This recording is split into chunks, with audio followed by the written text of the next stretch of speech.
नमस्कार, आप देख रहे हैं TTA 24 और मैं श्रुति दुबे।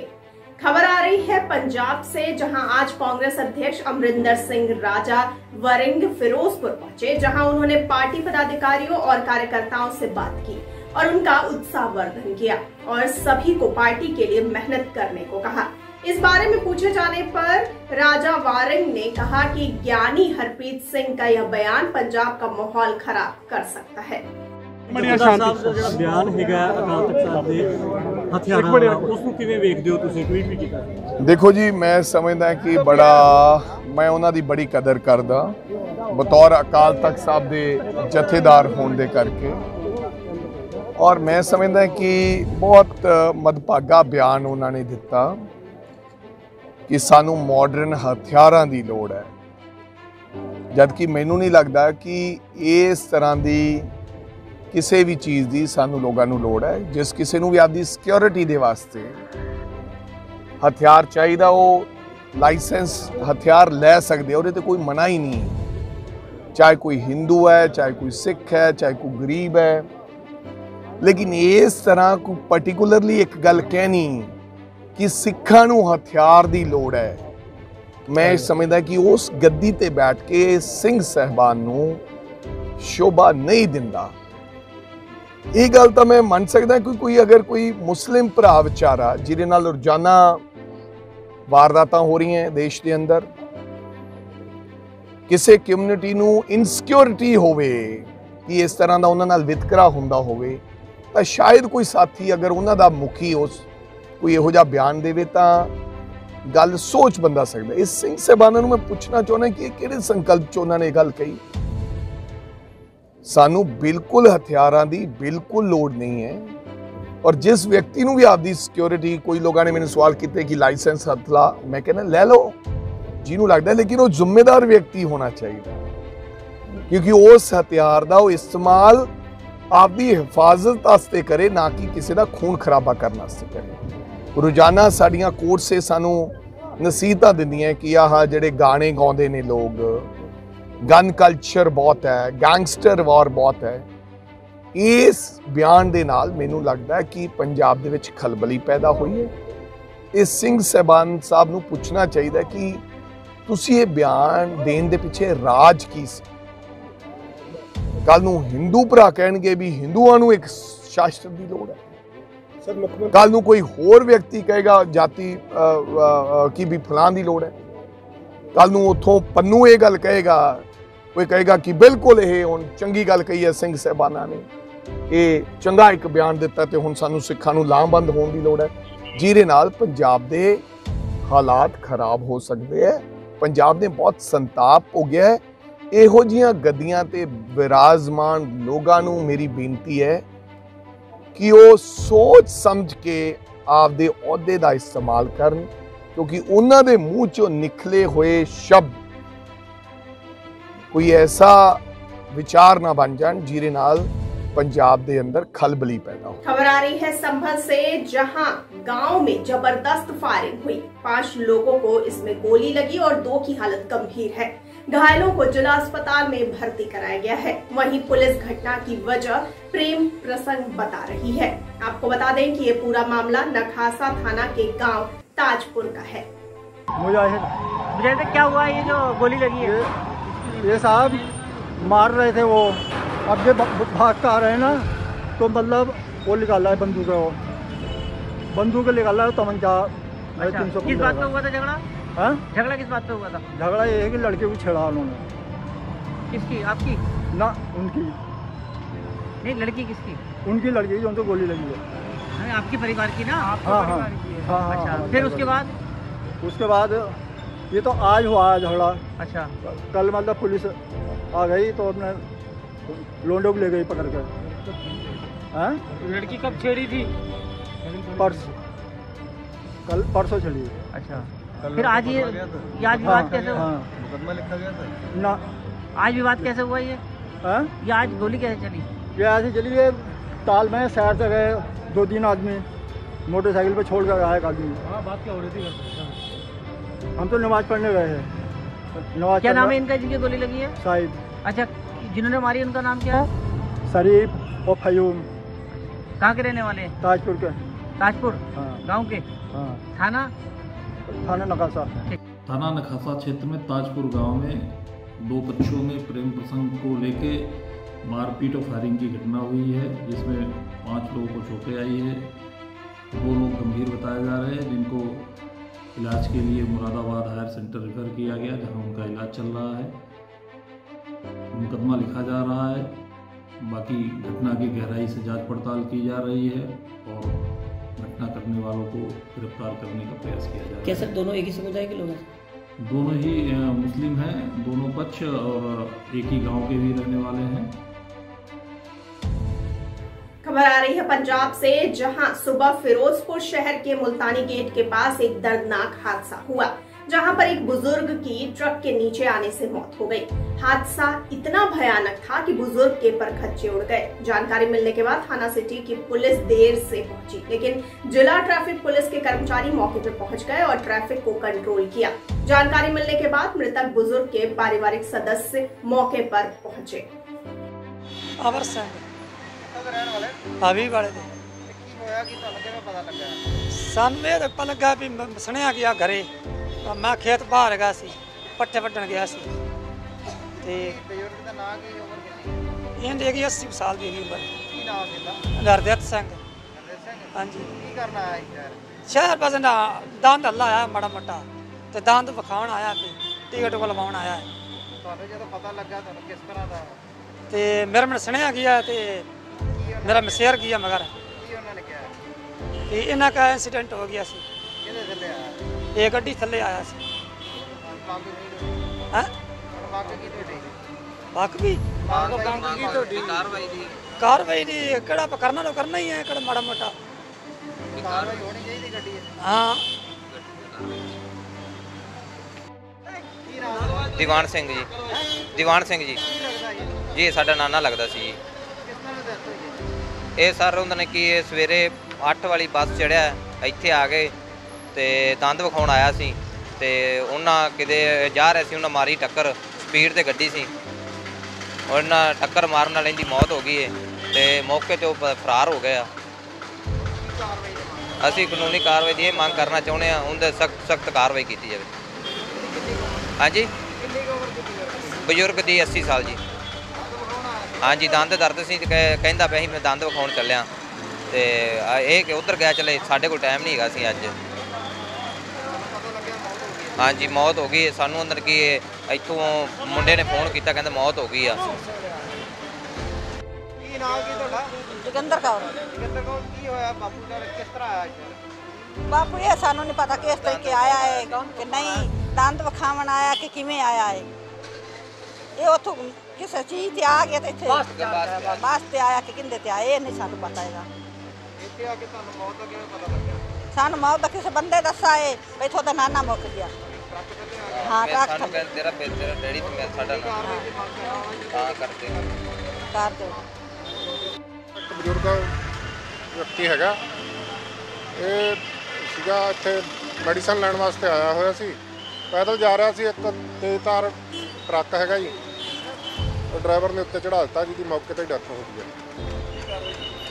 ਇਹਦੇ ਵਾਰਸ ਮੌਕੇ 'ਤੇ ਨੇ, ਉਹਨਾਂ ਦੇ ਬਿਆਨ ਲਿਖ ਰਹੇ ਜੀ, ਜੋ ਕਾਨੂੰਨੀ ਕਾਰਵਾਈ ਆਉਣ ਵਿੱਚ ਲਿਆ ਰਹੇ। 80 ਸਾਲ ਦੀ ਏਜ। ਹਰਦੇਵ ਸਿੰਘ। ਨਹੀਂ, ਡਰਾਈਵਰ ਇੱਕ ਤਰ੍ਹਾਂ ਤਾਂ ਇੱਥੋਂ ਫਿਸ ਗਿਆ, ਰਾਉਂਡ ਅਪ ਕਰ ਲਾਂਗੇ, ਅਸੀਂ ਕੋਈ ਗੱਲ। ਗੱਡੀ ਨੰਬਰ PB0 ਹੈਗਾ, PB04 PB0Y 3310 जी। Jarnail Singh sub inspector. नमस्कार दोस्तों, मैं आपका दोस्त राजीव और आप जुड़ चुके हैं टाइम टीवी से। इस वक्त फिरोजपुर से बड़ी खबर सामने आ रही है, जहां ट्रक के नीचे आके एक बुजुर्ग की मौत हो गई। जानकारी के अनुसार शहर के मुल्तानी गेट के पास एक बुजुर्ग पैदल जा रहा था, तभी पीछे से आए ट्रक ने उसे टक्कर मार दी। इस हादसे में बुजुर्ग की दर्दनाक मौत हो गई। जानकारी मिलने के बाद ट्रैफिक पुलिस तो मौके पर पहुंची, लेकिन इंक्वायरी अफसर कम से कम 2 घंटे की देरी से पहुंचा, जिसके कारण लोगों में पुलिस के खिलाफ नाराजगी दिखी। लोगों का कहना था कि अगर 2-2 घंटे बाद पुलिस आएगी तो वह अपने आप को कैसे सुरक्षित मान सकते हैं। कैमरामैन के साथ राजीव, फिरोजपुर। खबर आ रही है कानपुर देहात से, जहां राष्ट्रपति रामनाथ कोविंद, प्रधानमंत्री नरेंद्र मोदी, राज्यपाल आनंदीबेन पटेल, मुख्यमंत्री योगी आदित्यनाथ के जनपद कानपुर देहात के डेरापुर तहसील क्षेत्र के गांव परौक में संभावित 3 जून के आगमन के दृष्टिगत गांव में विकास कार्यों व अन्य व्यवस्थाओं का जायजा लिया जा रहा है, जिसको लेने हेतु मुख्य सचिव दुर्गा शंकर मिश्र, पुलिस महानिदेशक DS चौहान ने गांव का भ्रमण किया। माननीय प्रधानमंत्री जी भी आ सकते हैं, हालांकि अभी कंफर्मेशन नहीं है। मद्देनजर यहाँ पे आज मुख्य सचिव महोदय और माननीय DGP महोदय का एक विजिट था, जो कि उन्होंने सभी व्यवस्थाओं को देखने के लिए एक विजिट उन्होंने आज कानपुर दिखा। मैम कौन कौन आ रहे हैं उनके साथ, राष्ट्रपति जी के साथ? राष्ट्रपति जी के साथ प्रोटोकॉल में मुख्यमंत्री जी, माननीय मुख्यमंत्री जी और गवर्नर साहब आएंगे, और जो अभी एक और प्रोग्राम है वो अभी तय होना फाइनल है, वो होते ही हम आपको इन्फॉर्म करेंगे। अच्छा मैम, व्यवस्थाओं की अगर बात करें तो क्या क्या आप लोग यहाँ पे कर रहे हैं राष्ट्रपति के लिए? भ्रमण कहाँ कहाँ करेंगे वो? जैसे पिछली बार माननीय राष्ट्रपति जी 27 जून लास्ट ईयर 2021 में आए थे, तो जिन स्पॉट्स पे उन्होंने रुका था वो स्पॉट्स पे कुछ दिशा निर्देश दिए थे। पत्री देवी मंदिर, अम्बेडकर भवन, मिलन केंद्र, उन्हीं सब पे एक विजिट है फिर से। और भी हम लोग स्पॉट्स तैयार करा रहे हैं, कुछ भी नया प्रोग्राम आता है तो हम लोग उस तरह से पूरी तरह। मैम कहा ये भी जा रहा है कि परौक गांव की वेबसाइट भी लॉन्च करेंगे राष्ट्रपति जी, और साथ ही साथ सैनिक स्कूल है उसका भी उद्घाटन करेंगे वो। देखिए इस तरह से हम लोग ने काफी तैयारियां करी हैं और हम लोग ने प्रोग्राम भेजा है, जैसे ही वो फाइनल होगा हम आपको सूचित करेंगे। अभी सब कुछ टेंटेटिव है। ठीक है, थैंक यू। क्या सुरक्षा इंतजाम किए गए हैं, क्योंकि DGP साहब भी अभी आए थे, क्या इंस्ट्रक्शन दे गए? जैसा आप सभी को अवगत है कि आज हमारे सम्मानित सचिव महोदय और पुलिस महानिदेशक महोदय ने लगभग 2 घंटे से ज़्यादा का दौरा किया है और पूरी व्यवस्था परखी है। और ये व्यवस्था ग्राम परौक माननीय राष्ट्रपति महोदय का गांव है। खबर आ रही है फर्रुखाबाद से, जहां आज 37 महिलाओं व लड़कियों को 1 माह की सिलाई की ट्रेनिंग देने के साथ उनको जिलाधिकारी द्वारा प्रमाण पत्र देकर सम्मानित किया गया है। ज्यादातर लड़कियां मध्यम वर्ग से आती हैं। उनका कहना है कि वह अपने पैरों पर खड़ी होकर अब अपने परिवार का नाम रोशन करेंगी, साथ ही दुकान खोलकर अन्य लोगों को भी सिलाई सिखाने का काम करेंगी। कहाँ से आती हो? कितने दिन हो गए आपको? 1 महीना। ट्रेनिंग पूरी हो चुकी? आगे क्या सोचा आपने? आगे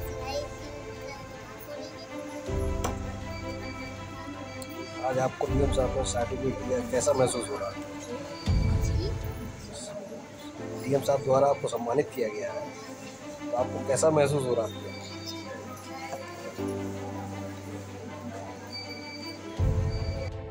क्या नाम है? मेरा नाम शिखा है। कहाँ से आती है? याकूतगंज से। याकूतगंज से? जी हाँ। पर डे अप डाउन करती है? जी हाँ। कितने दिन लगभग आपको हो गया? हमको यहाँ भी 1 महीना हो गया है। क्या सीख रहे हैं? जी सिलाई सीख रहे थे। कंप्लीट हो चुकी है? जी हाँ। क्या क्या बना लेती है? जी हम नाइटी बना लेते हैं, सूट भी बना लेते हैं और सलवार भी बना लेते हैं। काफ़ी चीज़ें आ चुकी हैं यहाँ से। आगे आप यहाँ से परीक्षण करके क्या आपने सोचा अपने भविष्य के बारे में? जी हम खुद का बिजनेस खोलना चाहते हैं कि यहाँ से मैंने जो सीखा है वो घर पे भी हम अपना काम कर सकें। आज आपको सम्मानित भी किया गया? जी हाँ। कैसा महसूस हो रहा है? अच्छा नहीं, बहुत अच्छा महसूस हो रहा है यहाँ। अच्छा, यहाँ की सुविधाएं कैसी रहती हैं? जी सुविधाएं बहुत अच्छी हैं, टाइम पे खाना भी मिलता है, टाइम से नाश्ता भी मिलता है और संडे आने की टाइमिंग भी बता देती है और अपने टाइम से छोड़ भी देते हैं। खबर आ रही है मध्य प्रदेश से, जहां समर्थन मूल्य पर उपार्जन कार्य के लिए बनाए गए ग्राम राजबंदी में स्थित पटेरा सोजना चना खरीदी केंद्र में सर्वेयरों द्वारा किसानों के चने के सैंपल को तेवड़ा मिला गुणवत्ताहीन बताकर रिजेक्ट करने से नाराज किसानों ने आक्रोशित होकर जमकर हंगामा किया और हटा पटेरा मार्ग पर ट्रैक्टर ट्रॉली लगाकर मार्ग को जाम कर दिया। सूचना मिलते ही कांग्रेस नेता दीपेश पटेरिया किसानों के समर्थन में मौके पर पहुंच गए और हंगामा किया। पटेरा योजना खरीदी केंद्र में आपका आज आना हुआ किसानों की समस्याओं को लेकर, किस संदर्भ में आप आए यहाँ पर? मुख्य रूप से आज यहाँ के क्षेत्र के जो किसान यहाँ पर अपना माल लेके आते हैं, हमारे क्षेत्र में किसान भाइयों का मार्च तक पूरी फसल आ जाती है, लेकिन उसके बाद भी आज मई आ रहा है, 3 महीने तक खरीदी नहीं हुई। खरीदी के बाद किसान जो कर्ज लिए हैं परेशानी में अपने घर में माल रखे रहता है, तो जब वो 3 महीने में खरीदी केंद्र में आ रहा है तो आज वहाँ भेदभावपूर्ण तरीके से व्यापारियों का माल खरीदा जा रहा है, किसानों का माल खरीदा नहीं जा रहा है। जो लोग पैसे दे रहे हैं उनका माल पास हो जाता है, किसानों का अच्छा माल फेल हो जाता है। इसके विरोध में मुझे जानकारी लगी कि क्षेत्र के किसानों ने चक्का जाम किया। मैं यहाँ आया, तहसीलदार महोदय और अधिकारीगण आए थे, सबने यहाँ माल चेक किया और जितने कर्मचारी हैं उनको निर्देशित किया कि आप नियम विरुद्ध किसानों को परेशान नहीं करेंगे।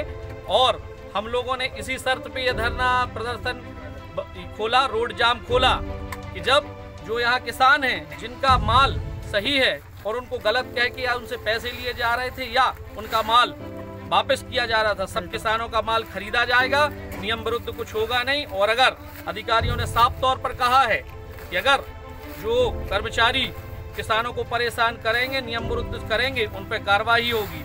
उसके बाद हम सभी किसानों ने ये धरना प्रदर्शन बंद किया है। अब अधिकारी कह के गए हैं कि पूरे माल जो है किसानों का नियम से खरीदा जाएगा। आज कोई भी क्षेत्र में इसके पहले धान खरीदी हुई, उसमें व्यापक भ्रष्टाचारी हुई। व्यापारियों का 500-500 कुंटल माल, जिनकी 2-2 एकड़ जमीन नहीं है, उन व्यापारियों का 500-500 कुंटल, 1-1000 कुंटल माल एक रात में तुल जाता है। और किसान बेचारा, ये लोग 4-4 कोई 3-3 दिन से यहाँ धूप में बैठे हुए हैं, घर से खाना ला रहे हैं और 10-10, 20-20 कुंटल माल है, उससे ज्यादा उनको किराया लग जा रहा है। तो शासन की योजनाओं का लाभ क्या, जब किसान जिसके लिए योजना बनी है उसकी जेब में पैसा नहीं जा रहा है। बड़े बड़े नेता और ये बीजेपी के जो लोग ये केंद्र के लिए हैं उनके जेब में पैसा जा रहा है। तो आज हमारा संघर्ष उसके विरोध था। अधिकारियों से हम लोगों ने साफ तौर पर कहा है, अगर आगे मनमानी नहीं रुकेगी तो व्यापक प्रदर्शन होगा और जब तक किसानों के अधिकार नहीं मिलेंगे हम लोग सब किसान मिलके लड़ते रहेंगे। जय हिंद, जय भारत। बड़ी खबर आ रही है छत्तीसगढ़ से, जहां भूपेश सरकार भूमिहीन गरीब परिवारों को वन अधिकार के तहत पट्टा देने का बड़ा निर्णय लेकर भूमिहीन गरीब परिवारों के चेहरे पर खुशी ला दिए हैं। लेकिन महासमुंद जिले के पिथौरा ब्लॉक में भूपेश सरकार की यह योजना जमीनी स्तर पर लागू होती दिखाई नहीं दे रही है। आज सैकड़ों की संख्या में महिलाएं एवं पुरुष दलित आदिवासी मंच के नेतृत्व में भूपेश सरकार के खिलाफ नारेबाजी करते हुए अपनी मांग पूरी करने को लेकर आवाज बुलंद किए। हाँ, मोर नाम शांति है भैया, सेवाती कोलदा सिंह में है। हम लोग पट्टा के लिए आए थे भैया, हम लोग दावा फार्म भरे हैं, आज तक कि हमारे सुनाई नहीं हुआ। फिर से हम दोबारा यहाँ आए हैं हमारे अधिकार के लिए, पट्टा के लिए। हमारा 3 पीढ़ी हो गया, नहीं मिला है बहुत। हम लोग को कुछ नहीं मिला सर। हाँ, देंगे, दिलाएंगे, जाएंगे, भेजेंगे, देखेंगे, ऐसा करके बोलते हैं, कोई जाते नहीं है हमारे यहाँ।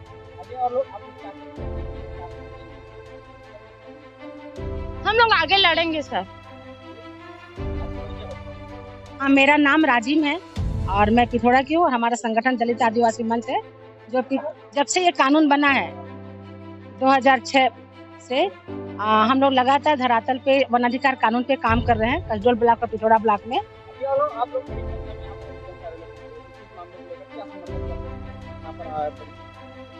हम लोग वन अधिकार कानून को लेकर आए हैं क्योंकि वन अधिकार कानून के तहत हम लोग इसी तरह से सैकड़ों की संख्या में पहले भी आए थे और जमा किए। 1 साल हो गया हम लोग यहाँ पे जमा करके पड़ा हुआ है हमारा पेपर, जो व्यक्तिगत दावा का। आज तक उसके ऊपर हमारे यहाँ मैडम ने जो सत्यापित करने के लिए गांव भी नहीं भेजे हैं उसको, कागज को, और न ही यहाँ से पटवारी और न वन विभाग वाले कोई जा रहे हैं जांच के लिए।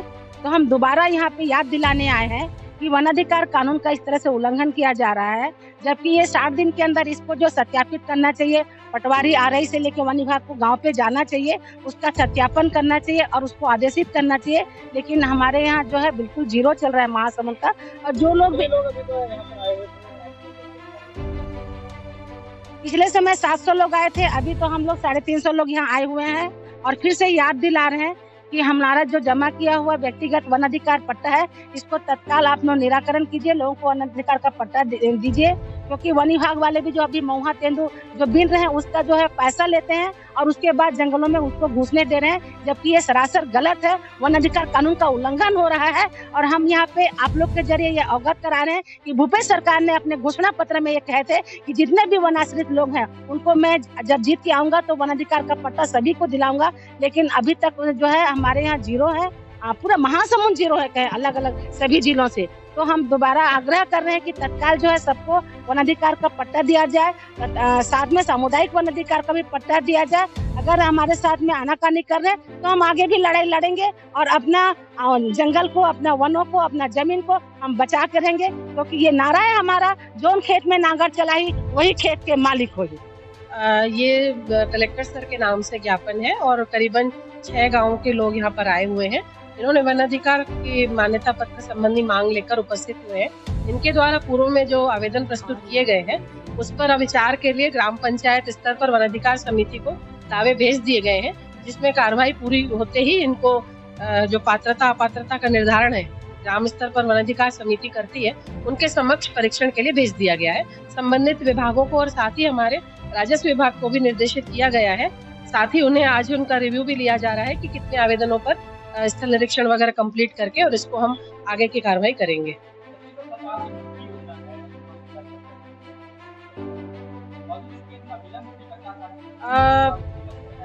देखिए, इसमें 3 चरणों में पूर्व में भी कार्य हो चुका है, जिसके तहत तकरीबन 2200 करीब पट्टे इस पिथौरा ब्लॉक में बांटे जा चुके हैं। और ये जो मांग है, ये जो आवेदन है, इसकी भूमि के संबंध में थोड़ा सा कंफ्यूजन था शायद, जो भी मुझे नहीं पता है, पहले का ये आवेदन है। तो अब हम उस पर फिर से स्थल निरीक्षण और वस्तु स्थिति की जानकारी लेकर इसका निराकरण करेंगे। और बीच में हमारे द्वारा कुछ गाँवों में कैंप लगा करके भी आवेदनों को लिया गया था, जिसका निराकरण करके हमने जिला स्तर पर कुछ आवेदन भेजे हैं और जिस पर निर्णय डीएलसी के द्वारा लिया जाना है। खबर आ रही है झारखंड से, जहां त्रिस्तरीय पंचायत चुनाव प्रचार के आखिरी दिन ऋतु डी पंचायत के मुखिया प्रत्याशी अशोक कुमार शर्मा ने अपने क्षेत्रों का दौरा करते हुए गांव-गांव में जाकर लोगों की समस्या सुनी और वहां अपने पक्ष में वोट मांगते हुए दिखे। वहीं पत्रकारों से बात करते हुए उन्होंने कहा कि जनता हमारे साथ है और जनता का भरपूर प्यार मुझे मिल रहा है। कैसा लग रहा है? मेरा नाम अशोक कुमार शर्मा है, मैं ऋतु डी पंचायत से मुखिया प्रत्याशी हूँ और आज मैं अपने जनसंपर्क अभियान में लगा हुआ हूँ और लोगों का अपार समर्थन मिल रहा है और हमें आशा है कि सभी लोग मिलकर हमें विजयी बनाएंगे। पुरुष से ज़्यादा महिला है आपके जनसंपर्क में? महिला शक्ति के बिना तो कोई संभव नहीं है, माँ के बिना कोई संभव नहीं है। हम लोग का जन्म ही माँ से है और माँ के बिना कुछ नहीं है। अभी आप गली गली मोहल्ले मोहल्ले घूम रहे हैं, पूर्व के मुखिया का विकास आप देख रहे हैं, कितना वो विकास किए हैं? लोगों के बीच तो आक्रोश है, क्योंकि वो जितना भी नदी नाली है, आपका रोड है, पानी का सुविधा नहीं है, वो सब चीज़ें जनता तक नहीं पहुंच पाया। और सरकारी योजनाएं और भी है, जैसे अस्पताल हो गया, स्कूल हो गया, ये सारी सुविधाएं जनता तक नहीं पहुंच पाई, इसके लिए आक्रोश है।